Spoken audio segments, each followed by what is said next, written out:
What's up mga technician? Nagbabalik ang DIY na technician. Sa mga hindi pa nagsusubscribe guys, mag-subscribe na kayo. Click na notification bell button, click na flash nyo rin ang mga videos. So yun guys, mag-tear down tayo ng GLI net Slate 7. Siyempre kailangan natin ng pambukas dyan guys. At gagamitan natin ng electric screwdriver guys, siyempre. So bago yan, lagyan ko muna siya ng ano rito guys, paper towel. So, ayan siya guys, ganyan. So, pag tinanggal natin siya, tanggalin lang natin to.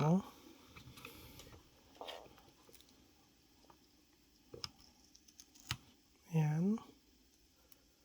Tabi lang natin yung mga rubber feet.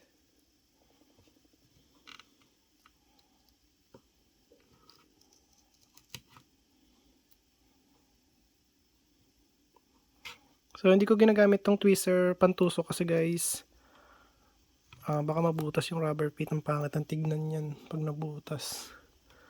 So, antayin ko na lang siya na umangat. So, ayan guys. Kailangan nyo ng number 1, Philip number 1. Ayan siya guys. PH1. So, ayan guys, ganyan lang siya. Kadali.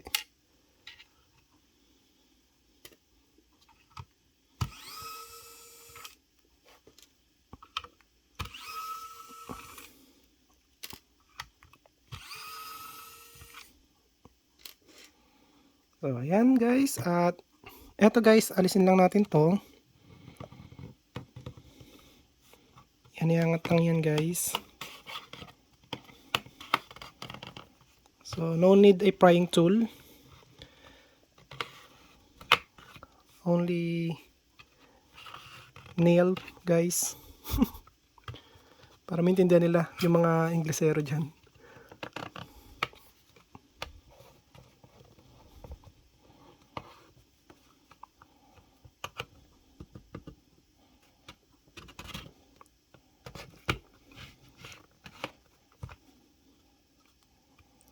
So, that's it. So, that's the lock. Yan. 1, 2, 3, 4, 5, 6, 7, 8, 9, 10, 11, 12, 13, 14 locks. Ayan.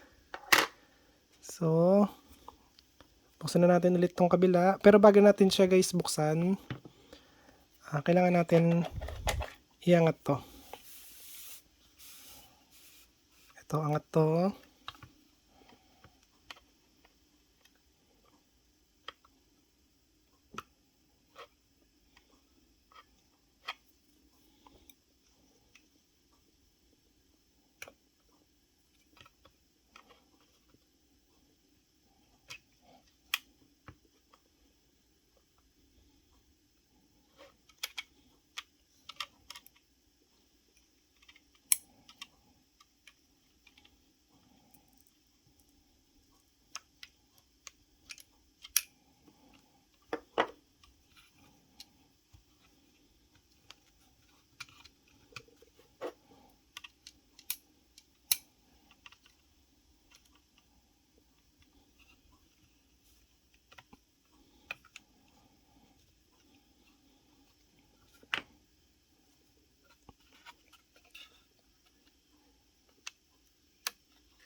Gonna put it back.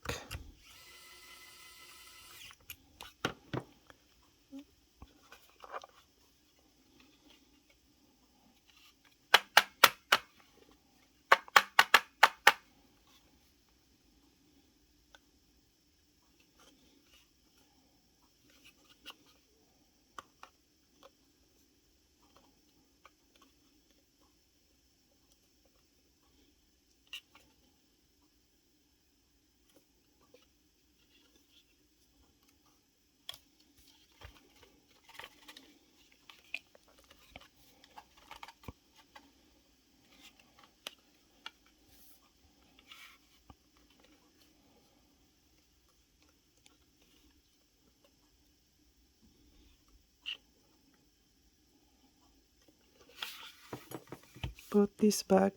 Put this back. Kasi pag di natin yan binalik, tatanggal yung pinaka-case niya eh. So at least dito, pwede natin siyang alisin. Dahan-dahan. Ayun o. Uy! Look at that, guys. Wow! Para siyang computer. Oh, ang laki ng cooling fan niya, guys. So, 'di ba? Kung di natin binalik yung dalawang screw, matatanggal natin 'to ng may iiwan to, guys. So, ayan. Talisin natin 'to.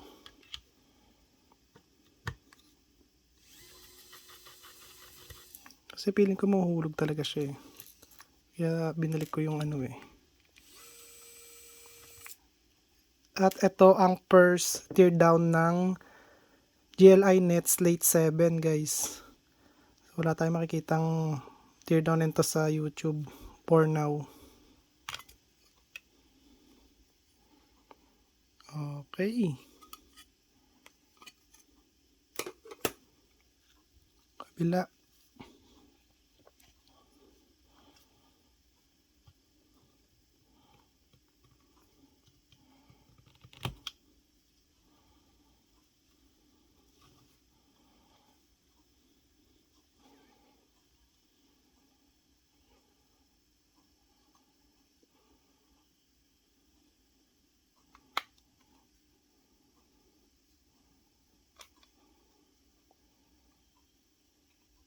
Uy. Ang bigat niya. So, ayun yung ano niya, model number ng cooling fan. 5 volts. Tapos, 1.5 amps. 500 milliamps siya, guys. So, meron siyang speed control. Ayan. Nice. And, ito na siya, guys. Look at that. We need to remove the shield. Tingnan natin, guys, kung ano yung, yung laman nitong shield.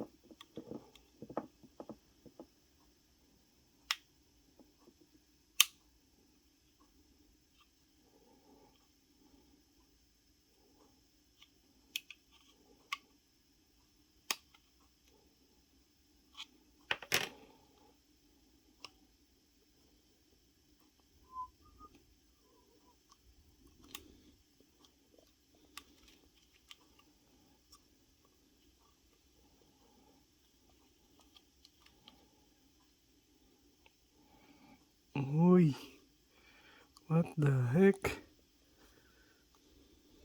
So, yung CPU niya, sorry guys, CPU niya nandito dito. I'm not gonna open this. I don't wanna break it. I don't wanna break it, guys. Just show you.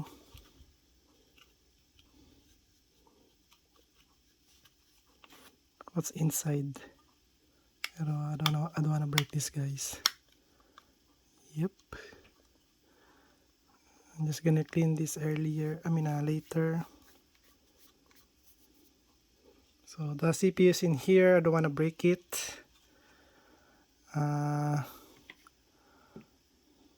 So at least you can see it, guys. Ayan.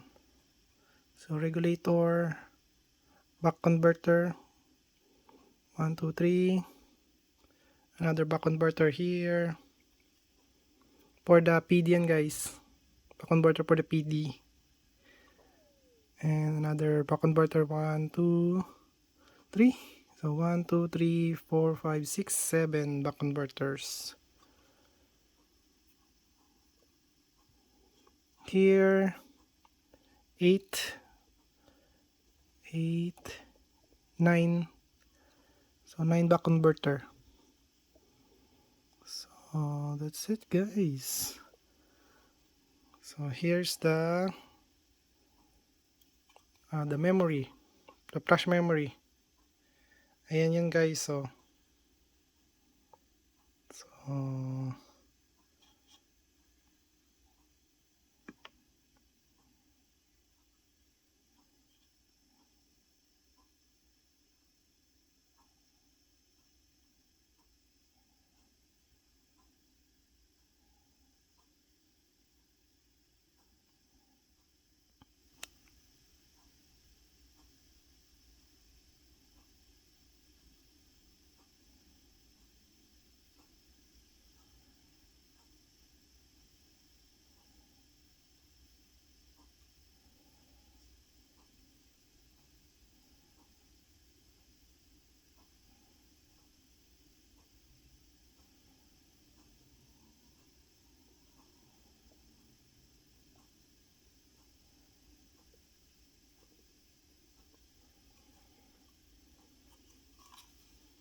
So yeah guys, at okay na to. So at least nakita rin ng ibang lahi kung ano talaga yung ano nito. Kasi guys, gustong gusto nila makita kung ano yung laman nito eh. So kung ano yung in-upgrade nila doon sa may Wi-Fi 6 na MT3000. So eto na yung in-upgrade na nila. Mas maganda na guys siya ngayon. Mas mabigat. Ang kagandahan pa nun guys is 2.5G. 2.5G dito sa may 1, tapos 2.5G dito sa may LAN. So kung meron kayong switch hub na 2.5G yung mga channel, so ilagay nyo lang to sa switch hub nyo na may 2.5G na may channel. Tulad nito guys. So ito guys oh. So yung LAN nito guys, ilalagay ko na lang dito, tapos ayan, ang dami ko ng output na pwede siyang mano ng 2.5G guys. So ayan guys, at eto lang guys muna yung mapapakita ko sa inyo syempre sa teardown, kasi wala na tapos na yan eh, wala nang i-teardown dyan eh oh. Ano na lang to, touchscreen na lang to eh, tsaka antena eh oh. So ayun lang, at kung nagustuhan nyo ang video ko, huwag kalimutan mag-like, share, subscribe, click notification bell button, click on guys, bye, peace.